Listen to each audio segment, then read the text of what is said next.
मारा कौन? इन्हीं लोगों ने। पेशाब कौन किया उनके शरीर पे? इन्हीं लोगों ने। जगदेव बाबू का नारा था 100 में 90 भाग हमारा है, पूरा जानते हैं ना? 100 में 90 शोषित है। 100 में 90 शोषित है, शोषितों ने ललकारा है, धन धरती और राजपाट पे 90 भाग हमारा है। जगदेव बाबू जो कहे थे उस पे अपना प्राण त्याग दिए। सामंतवादियों के विरुद्ध उन्होंने घुटना नहीं टेका। समाजवाद के प्रति उनकी लड़ाई चरम सीमा तक चली। गोली मार दिया उनको, उनके डेड बॉडी पे पेशाब किया यही लोगों ने। यही लोग थे जो आज बैनर पे जो आज हैं, इन्हीं के पूर्व, इन्हीं के लोग थे, चट्टा बट्टा, इन्हीं के भाई भतीजा, इन्हीं के कार्यकर्ता, इन्हीं के विचारधारा से तो लड़ाई लड़ रहे थे ना। शहीद जगदेव बाबू और किससे लड़ रहे थे कैप जी? हम इनका पैर छू के कह रहे हैं कि महोदय अगर गलती कुछ बोल देता माफ कीजिएगा, लेकिन आप निर्लज व्यक्ति हैं।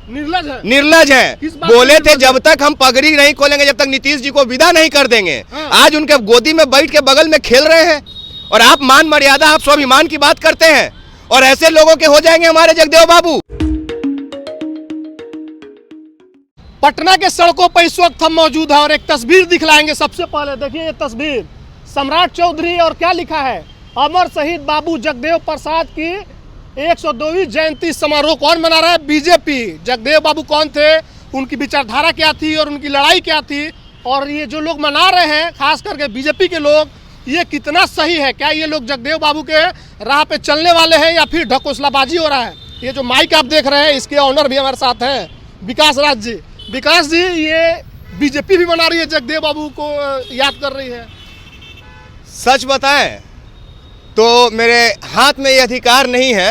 वरना मैं इस बैनर जला देता कह बाबू। ये बर्दाश्त से बाहर है जो इन्होंने बैनर लगा रखा है ना।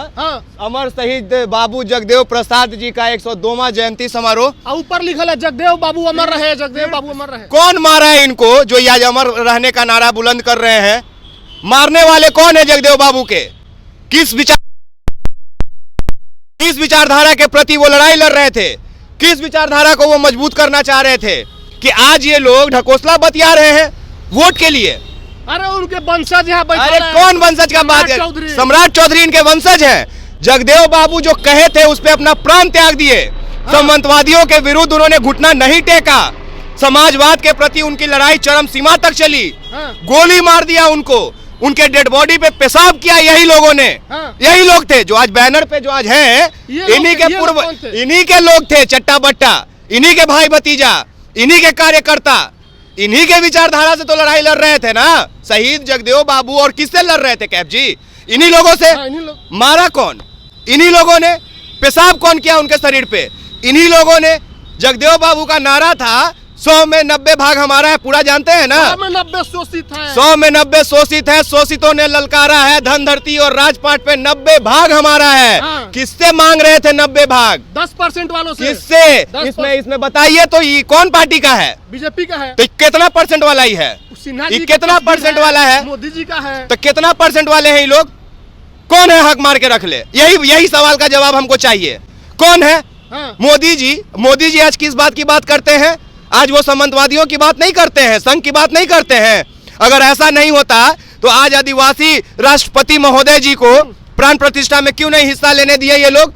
नया सांसद भवन बना, उसमें उनको दूर क्यों किया गया? इसी हक की बात कर रहे थे ना। जगदेव बाबू जीवन भर ब्राह्मणवाद, सामंतवाद से लड़ते रहे और ये सम्राट चौधरी बोलते हैं मुंह मत दिखाइए। देखिए मैं कुछ गलत नहीं बोलना चाहता कह बाबू, क्योंकि ये अब हमारे राज्य के उप मुख्यमंत्री बन चुके हैं। ठीक है इनके अंदर मान स्वाभिमान अभिमान है। हम इनका पैर छू के कह रहे हैं कि महोदय अगर गलती कुछ बोल देता माफ कीजिएगा, लेकिन आप निर्लज व्यक्ति हैं। निर्लज हैं। बोले थे जब तक हम पगड़ी नहीं खोलेंगे, जब तक नीतीश जी को विदा नहीं कर देंगे। आज उनके गोदी में बैठ के बगल में खेल रहे हैं और आप मान मर्यादा, आप स्वाभिमान की बात करते हैं और ऐसे लोगों के हो जाएंगे हमारे जगदेव बाबू। काहे नहीं होंगे? ऐसे लोगों के एकदम नहीं। किस बात के वंशज? आज आप पगड़ी नहीं खोल पाए, आपकी इतनी औकात नहीं रही। आज सामने आपने घुटने टेक दिए। अगर आप जगदेव बाबू के वंशज होते ना, जगदेव बाबू के माफ कीजिएगा, अगर आप वंशज होते तो जैसी नीतीश जी बीजेपी का हाथ थामे थे आप इस्तीफा दे देते, आप सड़क पे बैठ जाते। क्योंकि जगदेव बाबू एक जुबान के आदमी थे। बिल्कुल, वो एक जुबान के आदमी थे। उनको पता था कि आज हम जिस विचारधारा के लिए आज हम स्टेज पे चढ़ रहे हैं, उस स्टेज पे मेरी हत्या कर दी जाएगी। उनको पहले से पता था। लेकिन जगदेव बाबू इतने स्वाभिमानी व्यक्ति थे, अपने जुबान के इतने अटल थे कह बाबू, कि सब कहते रह गया कि जगदेव बाबू अगर आज आप जाइएगा तो आपको मार देगा, फिर भी और गए। मार दिया। फिर भी गए। फिर भी गए, भाषण दिए, मार दिया, उनके डेड बॉडी पे पेशाब किया। इन्हीं लोगों ने, यही पार्टी वालों ने, कोई और नहीं। आज मैंने देखा एक ड्रामा, नहीं पार्टी का अरे विचारधारा यार, उसी आरएसएस के पार्टी कौन है? फिर मैं पूछ दूंगा आरएसएस का पार्टी कौन है, बताइए ना। आरएसएस का तो आरएसएस का पार्टी बीजेपी के लोग करते हैं ना, मोदी गर्व से कहते हैं ना, तो ये उनका पार्टी नहीं हुआ।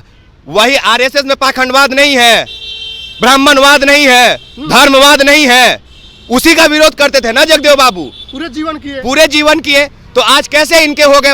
वो तो हमारे हैं, तो ये वो क्या हमारे कर रहे हक हैं? की ये लोग लड़ाई क्या लड़े, कर रहे हैं? मत सुनिए उनका। ये लोग ठगने की कोशिश कर रहे हैं, क्या कर रहे हैं? बिल्कुल। अब आप वास्तविक सवाल पे आए हैं। हाँ। ये लोग ये बैनर भी नहीं लगाते अगर बिहार में जातीय जनगणना नहीं होता। जातीय जनगणना नहीं होता, बहुत महत्वपूर्ण गणना हो गया है इस बार बिहार में, बहुत महत्वपूर्ण। उसी के डर से ये लोग बिल्कुल नहीं करेंगे तो रौंद दिए जाएंगे जनता के द्वारे। पिछले बार जब इनकी 100वीं जयंती मनाई जा रही थी बापू सभागार में, तो आलोक मेहता ने कहा था 100 में 90 शोषित है, शोषितों ने ललकारा है, तो उनको धमकी दी गई, उनको जबान काटने की धमकी दी गई, और इस बार ये लोग मना रहे हैं। बिल्कुल, और ये उदाहरण कई दफा हम देख चुके हैं। कभी कोई मांझी जी का जुबान काटने का बात करता है, कभी कोई सिवान के जीरादेई के विधायक अमरजीत कुशवाहा जी अगर पाखंडवाद और ब्राह्मणवाद पे बोलते हैं तो उनका जुबान काटने वाला रहता है। तो जरा एक बार पन्ना पलट के देख लीजिए कि हक का मांग कौन कर रहा है, अब मांग करने के बाद जुबान काटने वाला कौन है, जो बार बार झोला में 1 करोड़ रुपया लेके बैठल रहता है कि फलनवा का जुबान काट लीजिएगा तो 1 करोड़ दे देंगे, फलना का जुबान काटिएगा 11 लाख दे देंगे। कौन है वो लोग? किस विचारधारा के प्रति समर्पित लोग हैं वो? मेरे और आपके लोग तो नहीं है क्या बाबू? वो मेरे और आपके लोग तो नहीं है। सम्राट चौधरी आप कह रहे हैं कि पिछड़ों के नेता नहीं है ये? बिल्कुल नहीं है। ये बीजेपी के नेता हो सकते हैं, ये मोदी जी के नेता हो सकते हैं, ये आरएसएस के नेता हो सकते हैं, ये अमित शाह के नेता हो सकते हैं, अब ये नीतीश कुमार के नेता हो सकते हैं, अब ये चिराग पासवान के नेता हो सकते हैं, ये हमारे बिहार के उप मुख्यमंत्री हो सकते हैं, पर हमारे नेता नहीं हो सकते। क्या बाबू? नेता नहीं हो सकते। आज ये लोग ठगने की कोशिश कर रहे हैं। बेशक।